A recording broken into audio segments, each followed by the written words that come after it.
it like a tattoo. The way you wear that dress, they gonna attack you. Way you look at me, baby, I got you.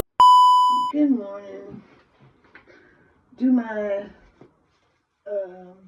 skin routine, which I usually use Noxzema or the Equate brand of Noxzema, but that's all I can find.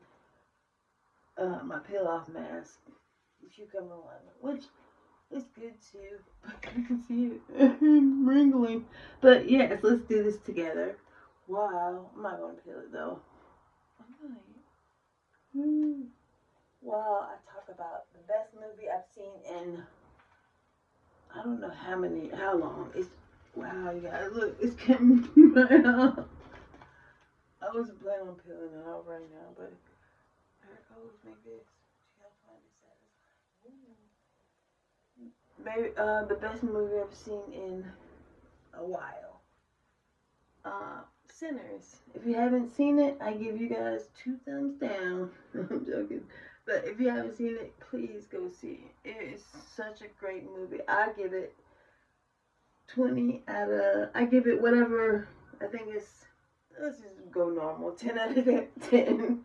Because if I want that, I would give it a trillion, quadrillion, infinity, whatever. Anyways, maybe spoilers. Let me try. There may be spoilers. The movie is wonderful, and dang, I have to wash my face too, but I have to wait to do it now. It has a lot of symbolic meaning, symbolism. So anyway, I found like so much,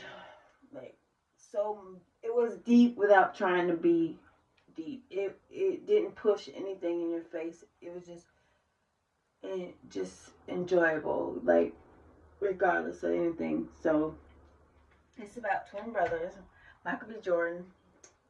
I love Michael B. Jordan. That was just extra chef's kiss on the cake. Ryan Coogler was the director, and he did such a great job. Wasn't he? I think he was the writer too. I didn't even look that up. I should look that up before, but I'm gonna make another video. I'm thinking going more in depth into like more of the symbolism. But I thought like the music when the music scene, the main music scene, when they open up the juke joint, because that's the whole point. That was the whole point of the brothers getting together and coming back down south. Because they had left and went to Chicago and were working for, was it the mafia or was he were they prostituting? Because I recall specifically him asking was Smoke was asked Stack about the Johns. He was asking, do you take about the payment? Because okay, I don't want to get too far ahead and get you lost, but you wouldn't be lost if you watched it. But when they were all talking about the money being paid with plantation money, Smoke asked Stack, was he ever paid something about cash or something or from the John? So I think that's what they were, or Sir Stack was doing while they were in Chicago. I don't know if that was the thing they were doing or they were doing both, because they mentioned, they were actually working for mafia also, because that's how they got the alcohol. So yeah, okay, I guess they were doing both, or Stack was doing both, because I can't see Smoke doing that, prostituting. Anyways, that's what they were doing with the money. They were opening up a juke joint. So, the first half of the movie, I would say, where they was getting everything prepared, and I found that part I found very intriguing and very interesting, because it showed how they were all working together, like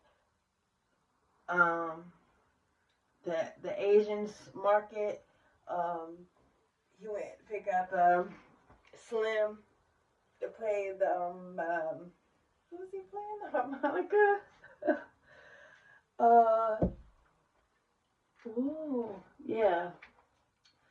And it was just they were just all working together for a common goal, and I enjoyed that part because I was like, wow.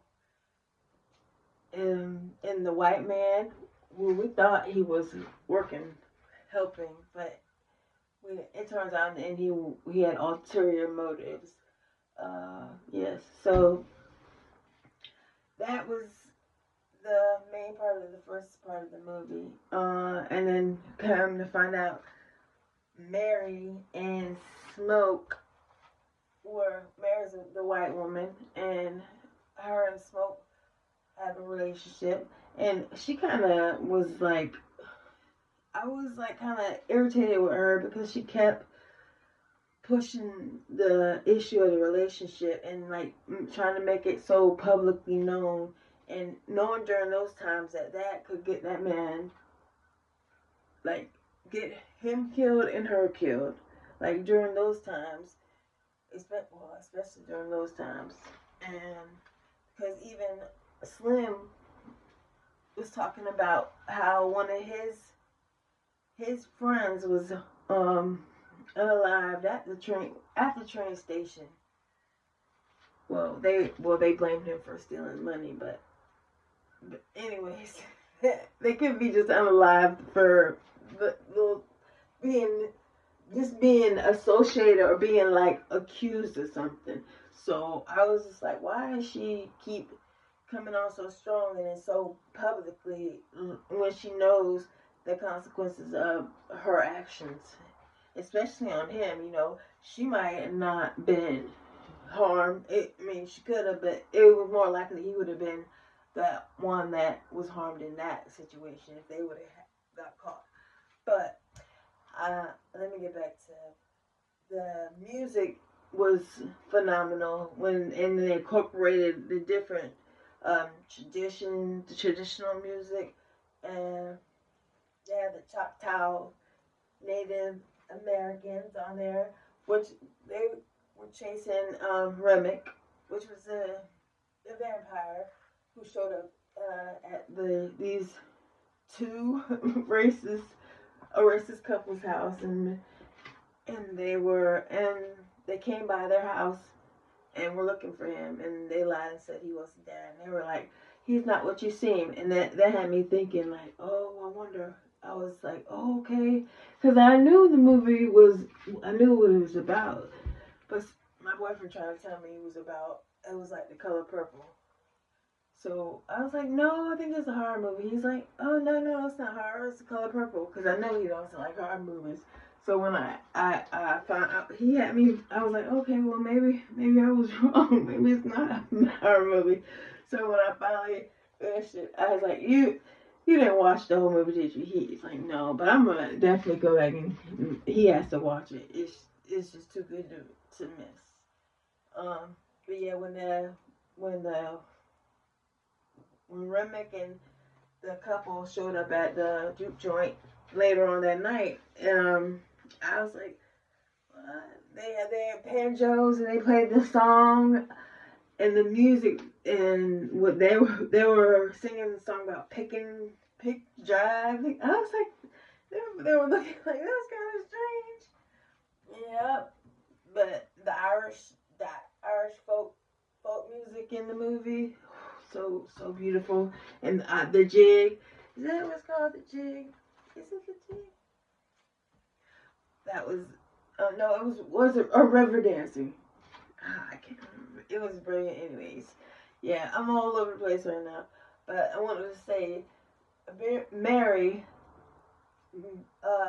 wanted to go out there because they sent the couple and Remick away because they were white. And Mary, since she was white, wanted to go out there and see what was going on, fill them out, because they just said they had money, they want to spend money, and they weren't making any money, real money. They were making the plantation money.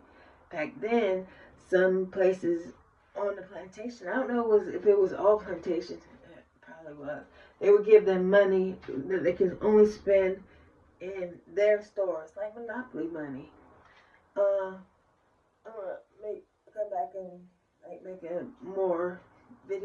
a better video talking about it. I'm just putting my thoughts together.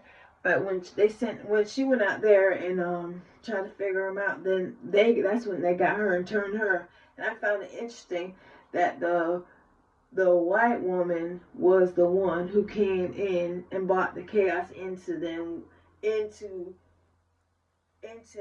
where they were. She started the problem, which I found that was interesting. It wasn't about their relationship and getting caught or anything. It was she went out there and got with her people to try to figure them out, trying to see what they were up to, and she turned. It's like she became part of them and brought it inside and caused chaos among everybody that whole night. Which I think that I found that really interesting, like that part, because it's during the time of when they were picking cotton and blacks were they were slaves, but they were freer up north, So it was during that time. So I found it interesting that he chose the white woman to be the one to go out there and bring in all the chaos inside. But yes, I digress. Well, I'm gonna get way more in depth, and because this movie has so much to offer, so much you could talk about. It was so good. But yes, check it out if you haven't. It's a great movie. But please follow and like, and I have a YouTube page, also YouTube channel. Please go subscribe to that. I would very much appreciate it. I'm trying to grow my page and grow, but let me finish washing this off my face. I will talk to you guys later.